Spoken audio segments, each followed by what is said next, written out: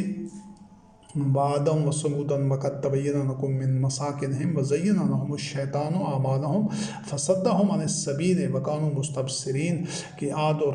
سمود کہ تمہیں ان کے بستیوں کے بارے میں، ان کے آبادیوں کے بارے میں واضح کر دیا گیا ہے، دکھا دیا گیا ہے، تمہیں پتہ ہے ان کی بستیاں اور ان کے ٹھکانے کہاں تھے۔ تو ان کے بھی یہ جو مذہبی پیشوا تھے، انہوں نے ان کے اعمال کو ان کی نگاہوں میں خوشنما ٹھہرایا ہوا تھا، اور وہ اللہ کے راستے سے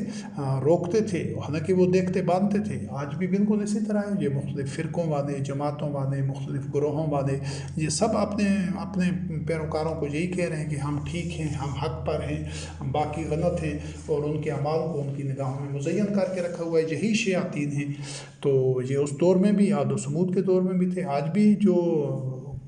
مختلف مذاہب کے ماننے والے ہیں، ان میں مسلمان بھی شامل ہیں، بلکہ یہ تو پیش ہیں کہ یہ ویسے دنیاوی امور میں اتنے ہوشیار ہیں، چلاک ہیں، اور سب کچھ دیکھتے ہیں، لیکن دینی معاملات میں وہ انہی مذہبی پیشواؤں کے ہاتھوں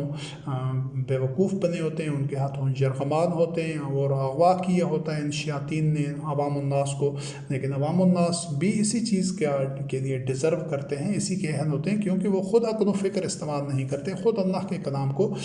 پڑھتے نہیں ہیں، تدبر نہیں کرتے، تفکر نہیں کرتے، اس کو اہمیت نہیں دیتے، بلکہ جو کچھ ان شیاطین سے سنتے ہیں اسی کو ہی وہ سچ سمجھ لیتے ہیں۔ کیوں کہ اس طرح جو آدمی اللہ رب کریم کے دیے ہوئے عقل، فکر، شعور کو بروئے کار نہیں لاتا، تو پھر وہ اس کے ثمرات سے بھی فائدہ مند نہیں ہو سکتا، وہ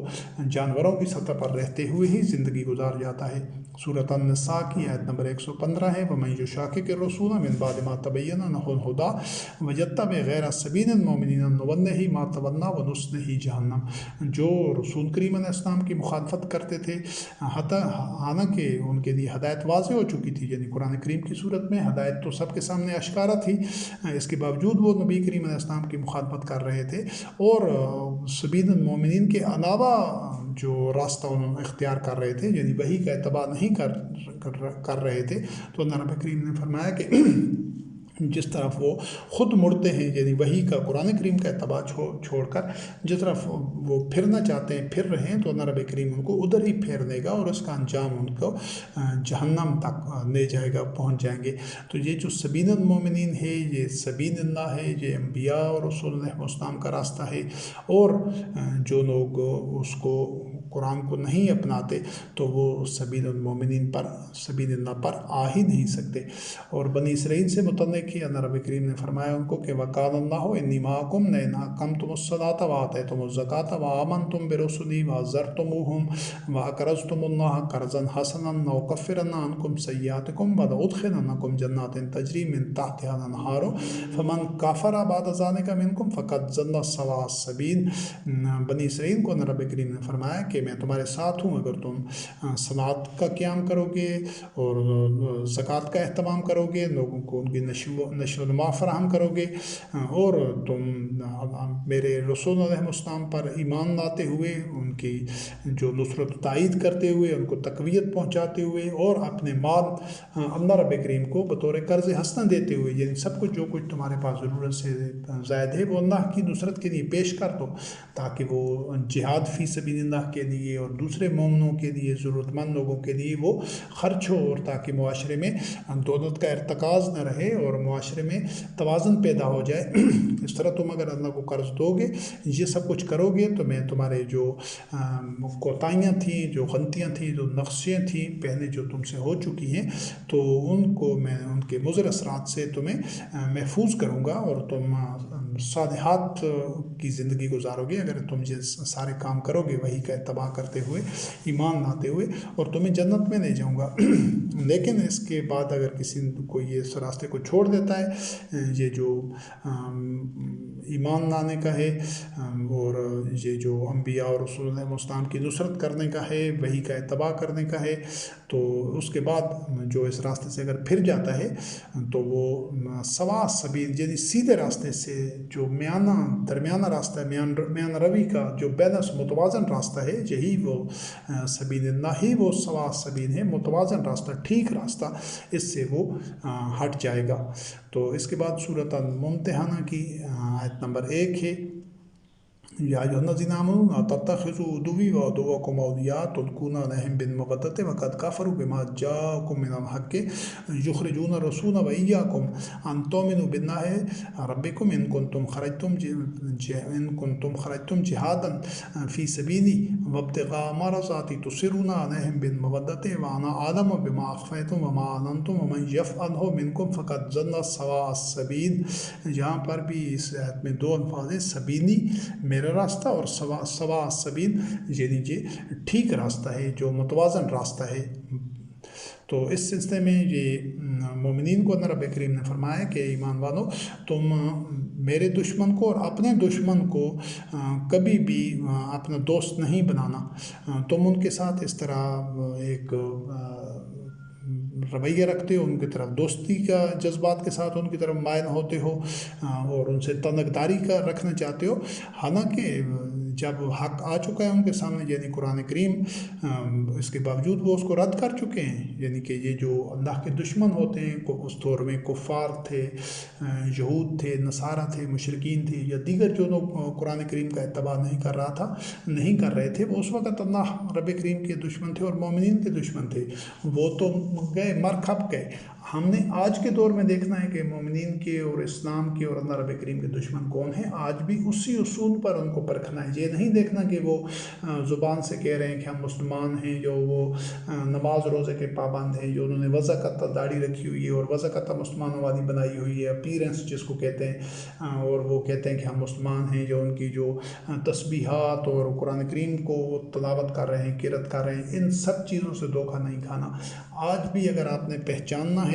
کہ اللہ کے دشمن کون ہیں اور مومنین کے دشمن کون ہیں، تو ایک ہی پیمانہ ہے کہ جو صرف قرآن کریم کا اتباع کرنے والے ہیں، جو وحی کا اتباع کرنے والے ہیں، جس طرح محمد رسول اللہ علیہ السلام خاتم النبیین کے عہد میں محمد رسول اللہ علیہ السلام اور آپ کے متبعین رضوان اللہ علیہم وحی کا اتباع کر رہے تھے، قرآن کریم کا، تو ان کے جو دشمن تھے وہ وہی تھے جو وحی کا اتباع نہیں کر رہے تھے، چاہے ان کی پہچان آئیڈینٹی کوئی بھی تھی، چاہے وہ یہود تھے، نصارہ تھے، مشرکین تھے، کفار تھے، یا کوئی اور تھے، تو آج بھی اسی اصول پر پرکھیں گے اور وہی ایک اصول قیامت تک رہے گا۔ تو ایسے جو لوگ ہوں گے جو آج بھی یہ قرآن کریم کے اتباع پر اس کو کافی نہیں سمجھ کے قرآن کریم کو اس کی اتباع نہیں کریں گے، اس کے علاوہ تمام جو ماخذ ہیں دین کے یا شریعت کے، جو اللہ کے دین کے منبع اور سرچشمے بنا رکھے ہیں انہوں نے باطل، ان سب کو رد نہیں کریں گے، ان سے ناتعلق نہیں ہوں گے، تو جو لوگ اپنی مروجہ جو 1400 سالہ مذہبی ورثہ ہے اس کے ساتھ جڑے رہیں گے اور صرف قرآن کریم کے اتباع پر نہیں آئیں گے، تو آج وہی اللہ کے دشمن ہوں گے اور وہی مومنین کے دشمن ہوں گے، وہی اسلام کے دشمن ہوں گے۔ وہ جو 1400 سال پہلے دشمن تھے وہ تو مر کھپ گئے۔ ہم نے آج کی روشنی میں اسی کتاب کو ایک کسوٹی اور ایک پیمانہ بنانا ہے، ایک اسی کو ایک کرائٹیریا بنانا ہے، اللہ کی کتاب قرآن کریم کو۔ تو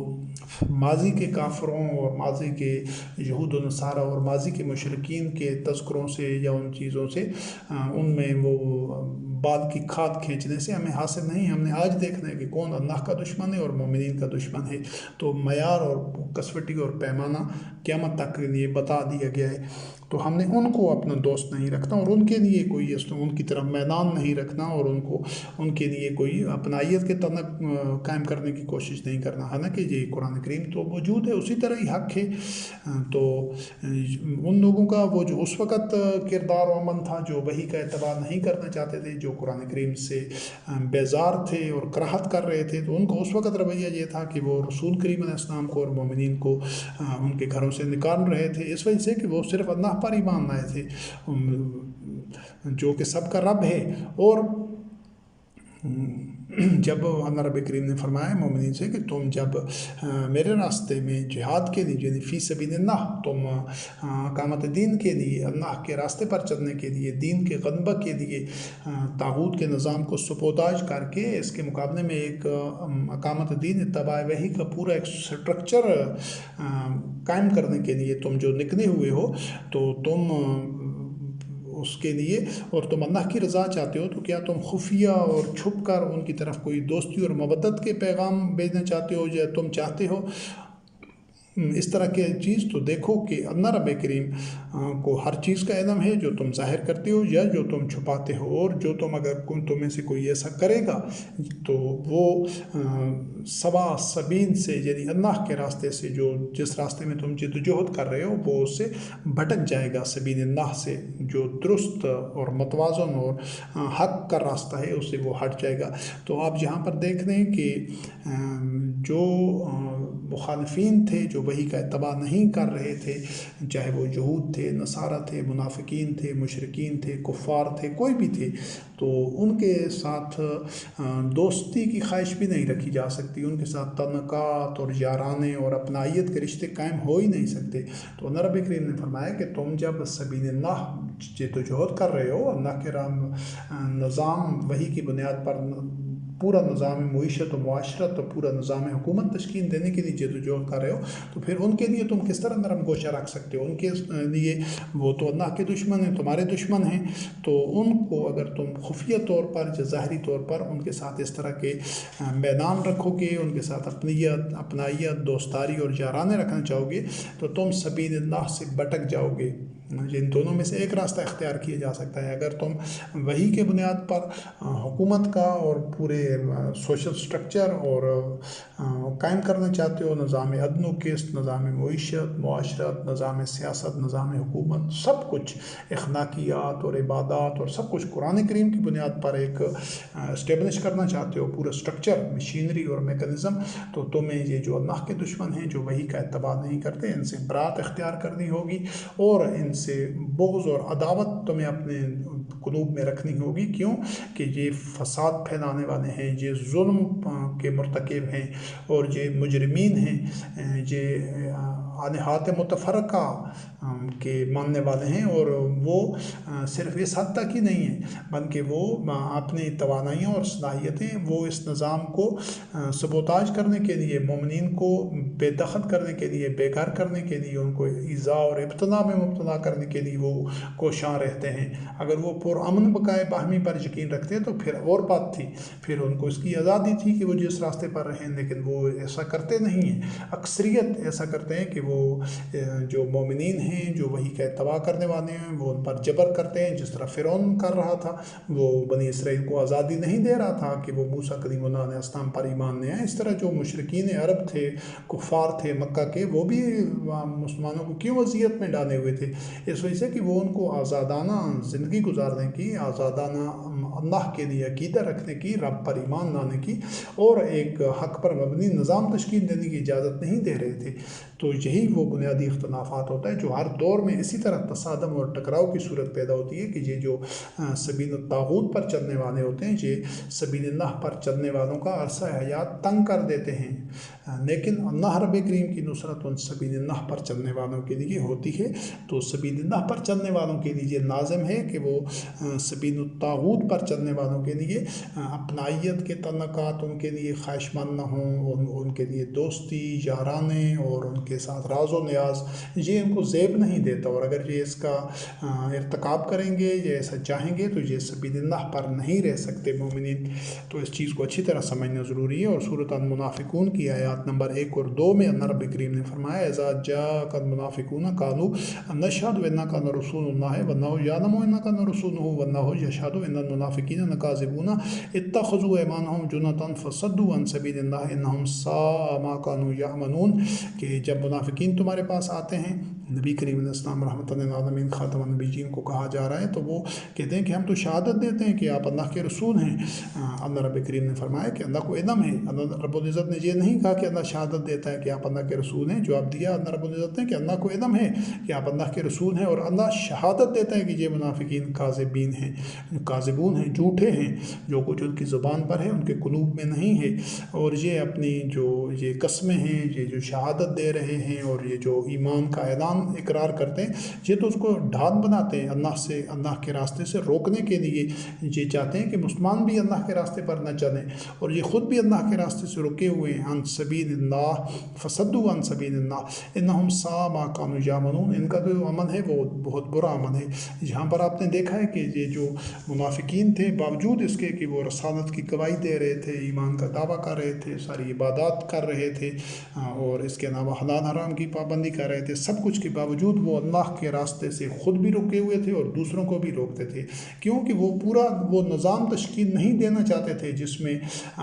قرآن کریم کی بنیاد پر سارے معاملات زندگی چل رہے ہوں۔ بظاہر عبادات تو وہ کر رہے تھے، وہ تو یہود و نصارہ بھی عبادات اور مناسک اور ظواہر کر رہے تھے، تو سبیل اللہ کو سمجھنا ضروری ہے کہ سبیل اللہ اولین ترجیح آپ کی جب یہ ہوگی کہ اللہ وحدہ لا شریک کی نازل کردہ وحی کے مطابق ایک ایسا سٹرکچر ہو۔ آج تو انشاءاللہ عزیز وہ سٹرکچر، وہ نظام حکومت و معاشرت، نظام معیشت، وہ سب کا سب نظام عدل و قسط پورے قلوب پر قائم ہوگا انشاءاللہ باذن اللہ۔ بیت اللہ کو مسجد الحرام کو عالمی دارالخلافہ بنا کر مکہ کو وہ اب پورے کرۂ ارض پر قائم ہونا ہے باذن اللہ انشاءاللہ عزیز۔ تو وہ نبی کریم علیہ السلام رحمۃ للعالمین خاتم النبیین مدینے میں اس کی تشکین کر رہے تھے، تو منافقین یہی تو نہیں چاہتے تھے، تبھی تو وہ تو صرف اگر معاملہ عبادات کا ہوتا اور یہ نماز روزے کا، حلال حرام کی پابندی کا، تو یہ ان کو یہ جو سبیل الطاغوت والے تھے، طاغوت تو ان کو اتنا مسئلہ بھی نہیں ہوتا، اس سے کچھ فرق نہیں پڑنا تھا ان کے نظام پر، لیکن جب ان کے نظام کے مقابلے میں وحی کی بنیاد کے اوپر، حق کی بنیاد کے اوپر عدل و قسط والا یہ جو نظام تشکیل دے رہے تھے جو محمد رسول اللہ علیہ السلام، اس سے ان کو یقین ہو گیا تھا، جو طاغوت تھے، جو مجرمین تھے، مفسدین تھے، کہ اس نظام کے تشکیل پانے سے ہماری بقا کی جو ایک راستہ ہے وہ معدوم ہو جائے گا، اور ہم سبوداج ہو جائے گا ہمارا باطن نظام، کیونکہ حق کے نظام کے ثمرات جو ہوتے ہیں تو پھر اس کی موجودگی میں باطن ٹھہر نہیں سکتا۔ باطن تب تک باقی رہتا ہے جب تک حق اشکارا نہیں ہو جاتا۔ ایسا نہیں ہو سکتا کہ سورج طلوع ہو جائے اور اندھیرا بھی باقی رہے، اندھیرا تب تک ہوتا ہے جب تک سورج نہیں ہوتا۔ تو ہر جو نبی اور رسول علیہ السلام ہوتا تھا، وہ اس کے ہاتھ میں سورج ہوتا تھا، روشنی ہوتی تھی، نور ہوتا تھا، اللہ کی وحی ہوتی تھی، اس کے ذریعے وہ زندگی کی تاریک راہوں کو روشن کرتا تھا۔ اور یہ جو طاغوت ہوتے تھے، مجرمین ہوتے تھے، مفسدین ہوتے تھے، تو یہ تو اندھیروں کے عادی ہوتے تھے، اندھیروں کے پروردہ ہوتے تھے، اندھیروں میں ہی، تاریکیوں اور ظلمات میں ہی ان کے جو سارے جرائم تھے وہ پھلتے پھولتے تھے، وہ جرائم کو وہ محفوظ رہتے تھے، اور وہ سارے ظلمات کی ہی وجہ سے وہ سب جو استحصال اور استبداد اور لوگوں کو اپنا عبد بنانا، لوگوں کو محکوم رکھنا، اور ان سب کے ساتھ ظلم زیادتی ممکن ہی تب ہوتی ہے جب تاریکی ہو۔ جب روشنی آ جاتی ہے لوگوں کی عقل و فکر میں، قلوب و اذہان میں وحی کی تعلیمات ہوتی ہیں، تو وہ ظلم برداشت کب کرتے ہیں؟ وہ ظلم کے سامنے کھڑے ہو جاتے ہیں چٹان کی طرح، وہ ظلم کو نیست و نابود کرتے ہیں، وہ استبداد کو، وہ جو جھوٹے خدا ہوتے ہیں، جو باطل معبود ہوتے ہیں، جو باطل الہ ہوتے ہیں، وہ تو ان کو ان کے منطقی انجام تک ان کو پاش کرتے ہیں۔ یہ کیسے ہو سکتا ہے کہ ابراہیم خلیل اللہ، ہمارے دادا ابراہیم خلیل اللہ علیہ السلام کا خون ہو جس کی رگوں میں، جس میں وہ روح ہو جو وحی کا اتباع کرنے والے ہوں، اور وہ طاغوت کے سامنے سر جھکا کے رکھیں؟ ایسا ہو نہیں سکتا کہ وہ بتوں کو الہ مانے، بتوں کو معبود مانے، بتوں کو رب مانے۔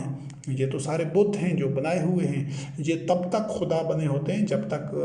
ان کو ضرب لگانے والا کوئی نہ ہو۔ جب ان کو ضرب لگا دی جاتی ہے تو پھر یہ الہ اور معبود اور رب نہیں رہتے، پھر یہ پتھر اور مٹی کی مورتیاں ہوتی ہیں جو ریزہ ریزہ ہو کر ضرب لگانے والے کے پاؤں میں پڑی ہوتی ہیں۔ تو اس حقیقت کو سمجھنا ضروری ہے کہ وہ نظام تشکیل دینا اس وجہ سے ضروری ہے۔ انفرادی عبادات تو آج پوری دنیا میں ہر کوئی کر رہا ہے، ہندوستان میں ہو، چاہے وہ چائنا میں ہو، چاہے روس میں، یورپ میں، امریکہ میں، افریقہ میں، کہیں پر بھی ہو، وہ نماز روزہ سب کچھ کر رہے ہیں، کسی کو کوئی اعتراض ہی نہیں ہے، کیونکہ یہ سبیل اللہ پر نہیں ہے، یہ طاغوت کے محکوم اور طاغوت کے عبد رہتے ہوئے یہ سب کچھ کر رہے ہیں۔ طاغوت کو اس پر کوئی اعتراض ہی نہیں ہے۔ جس دن بھی طاغوت کو یہ پتہ چلے گا، اس کو محسوس ہوگا کہ طاغوت کی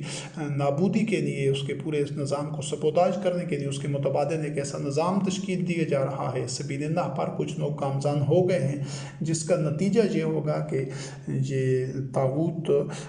ٹوٹ کر گرے گا انشاءاللہ باذن اللہ۔ تو پھر وہ طاغوت جو سبیل الطاغوت پر چلنے والے ہوتے ہیں، وہ تبھی پھر اپنی توانائیاں، صلاحیتیں، اپنا مال سب کچھ لگاتے ہیں شیطان کے راستے میں، تاکہ اس نظام کا راستہ روک سکیں۔ وہ کوشش کرتے ہیں کہ سورج کو طلوع ہونے سے روک دیں، لیکن اندھیروں کے پجاری اور اندھیروں کے جو پروردہ ہیں وہ کبھی بھی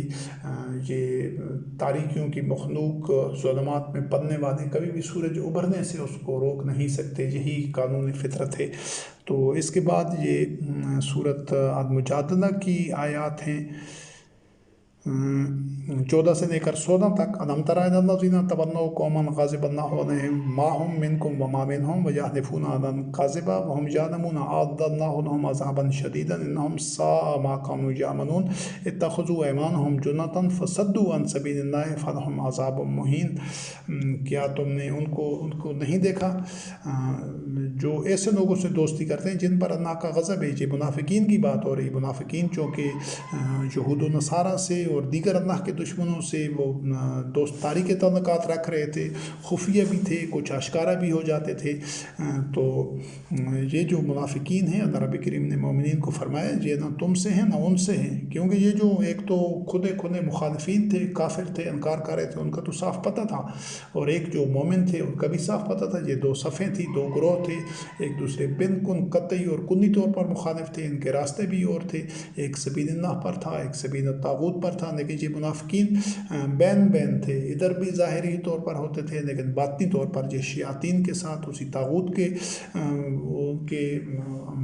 ہم نوالا و ہم پیادہ تھے، تو یہ ان کے ساتھ دوستی کا تعلق رکھتے تھے۔ تو اللہ رب کریم نے فرمایا کہ یہ جو مومنین کے پاس آ کر قسمیں کھاتے تھے، حلف اٹھاتے تھے، یہ تو جھوٹے ہیں، یہ مومنین کے ساتھ نہیں ہیں۔ اللہ نے ان کے لیے عذاب تیار کر رکھا ہے، اور بڑا برا عمل ہے یہ جو کر رہے ہیں۔ یہ اپنی قسموں کو، حلف کو، اور اپنے جو شہادت دیتے تھے کہ ہم ایمان رکھتے ہیں رسول کریم علیہ السلام پر، ان کو تو انہوں نے ڈھال بنایا ہوا ہے۔ وہ کیوں بناتے تھے؟ کہ تاکہ یہ اللہ کے راستے سے روکیں لوگوں کو، خود بھی رکے ہوئے تھے اور روکیں، اور یہی ان کے پیچھے جو بڑے شیاطین تھے جن کے ساتھ وہ سرگوشیاں کریں، جن کے ساتھ وہ تنہائی میں مل کے آتے تھے، تو وہ ان کو یہی کہتے تھے کہ تم کئی طریقوں سے، کئی ٹیکٹکس سے، کئی اقدامات سے تم مسلمانوں کو، ان کو مومنین کو وحی کے اتباع سے ہٹاؤ۔ یہ ان کے لیے طرح طرح کے پھر ان کو ڈراتے تھے، افواہیں چھوڑتے تھے، اور اس کے علاوہ وہ اس طرح کے ایک ڈھونگ رچاتے تھے کہ صبح کو کہتے تھے کہ ہم مسلمان ہیں، پھر شام کو کہتے تھے نہیں ہم نے اسلام کو چھوڑ دیا، یہ تو سچ نہیں ہے۔ اس طرح کی وہ طرح کی جو